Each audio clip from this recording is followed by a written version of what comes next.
The most common things can be considered odd or strange when viewed from an outsider's perspective. So showed Horace Minor in his essay Body Ritual Among the Nakarema. Common sense can never be considered common since it merely reinforces and interprets the relative dominant ideals of a social system at a particular time to be true. But all things change with time, and therefore so too typically does common sense. Change thus comes from dealing with this alien sense of outsideness. What was considered common for a particular time period becomes antiquated, and thus is seen as strange or odd, perhaps even cruel, and certainly uncommon by contemporary standards. All change is akin to alchemy, whereby one element comes into contact with another so as to form a separate compound.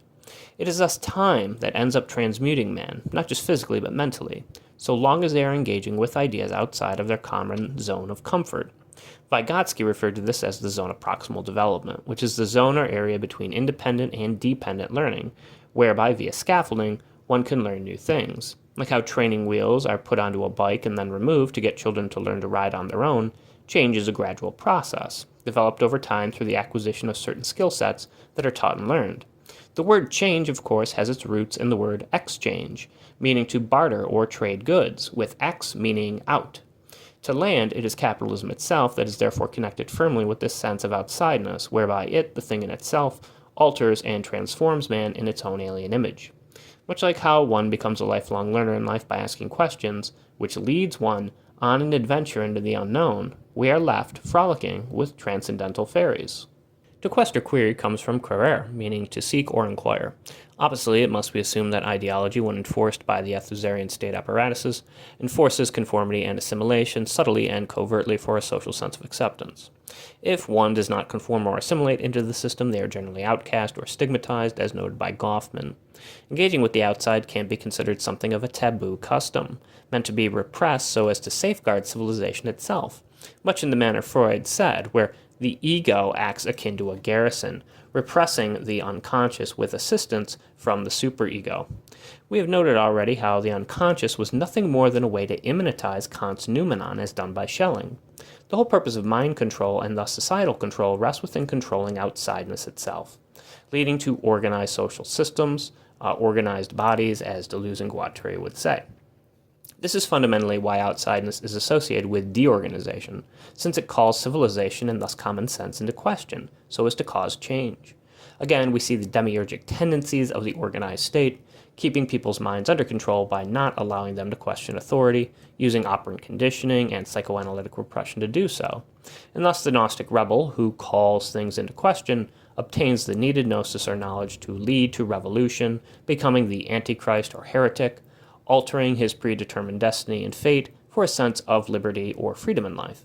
Such a person goes against common sense, which naturally causes the mind-controlled masses to consider them sick, insane, or outright idiotic in their assertions, and, like the occupants of Plato's cave, would consider a person that has since escaped the cave to see the sun but a blind being, unable to adjust his eyes any longer to the cave or setting he has since called his home. Outcast, such a man remains an alien, viewed in the same manner as the Nakarema are in Minor's essay. Nakarema, of course, is just American spelled backwards.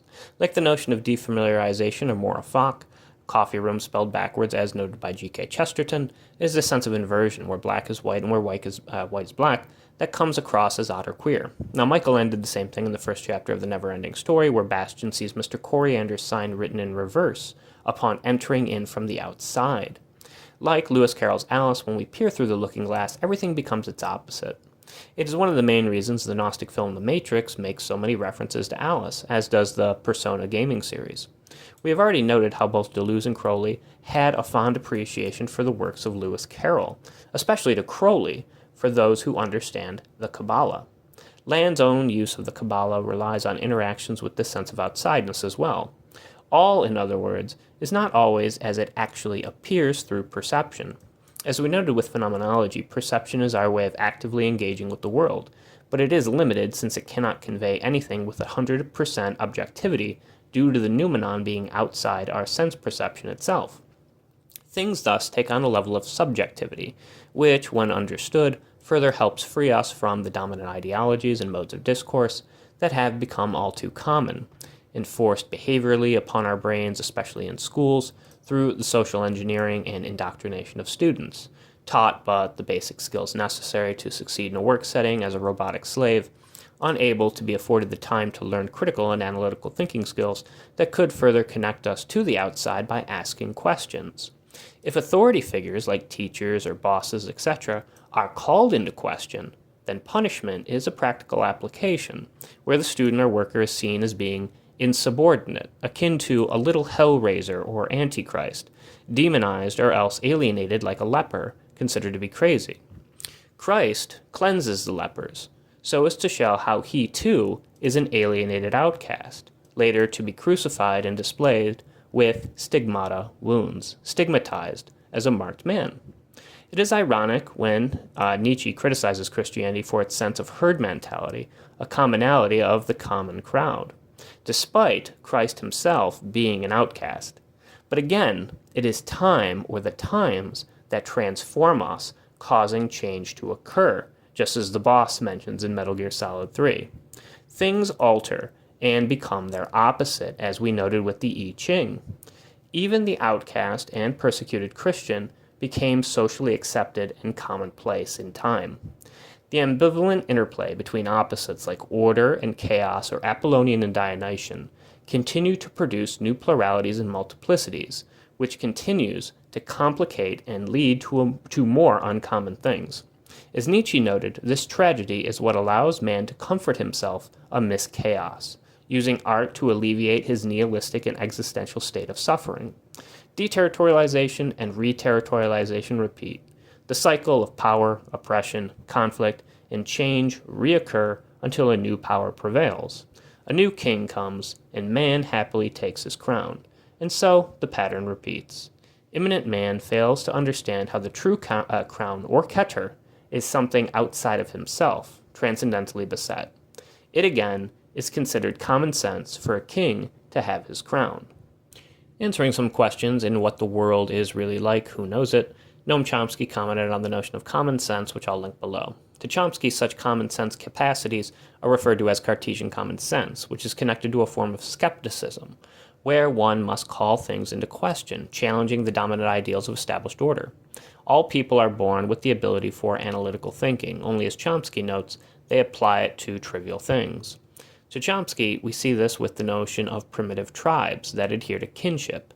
This is interesting when considering Claude Lévi-Strauss's alliance theory, where kinship systems are based upon the exchange of women, like an exchange of capital, so as to avoid the incest taboo. And again, to land, incest has a broader meaning tied to organized or fascist in the Deleuzian sense, systems that operate on ideology, conformity, assimilation, repression, which cannot get outside. Chomsky goes into a few examples of how power systems will outcast and further call into question those who call the system into question itself, defending the dominant social ideology so as to maintain order and control, pointing to the use of propaganda and how it keeps people oppressed through passive conformity. And again, as Merleau-Ponty noted, perception is not supposed to be a passive form of experiencing the world, but actively engaging in it. Like Marxist reification used for the eschatological purposes of Gnostic liberation, whereby the masses escape false consciousness for class consciousness, as Chomsky notes, the elite class have their own form of class consciousness, which they use to keep themselves in power, deceiving people in order to do so, keeping the flow of desire in their favor, used again for autopoietic purposes, so as to ensure the system's and their own survival, leading the masses along in a spellbound state through ideological illusions, forcing them to lead an alienated life in the Marxist sense.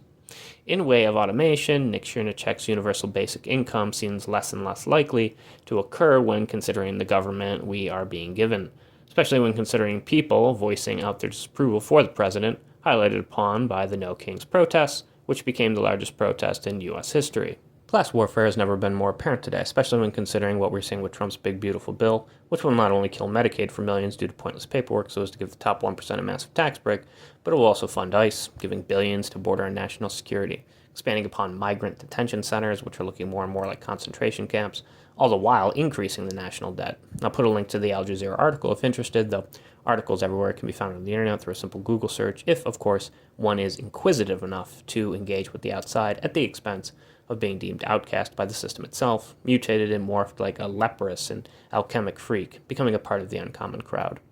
As Bataille warned of when it came to understanding the psychology of fascists, Fascism appeals to the mass man, calling democracy into question so as to offer their own authoritarian answers.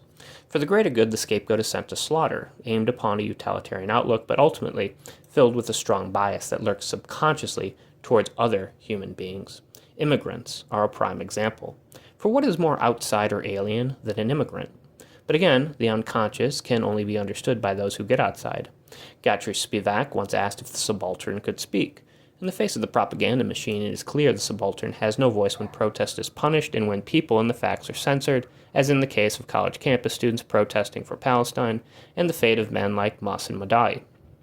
A genocide occurs against the Palestinian people, and it's considered anti-Semitic to call Israel into question, a part of what Norman Finkelstein refers to as the Holocaust industry.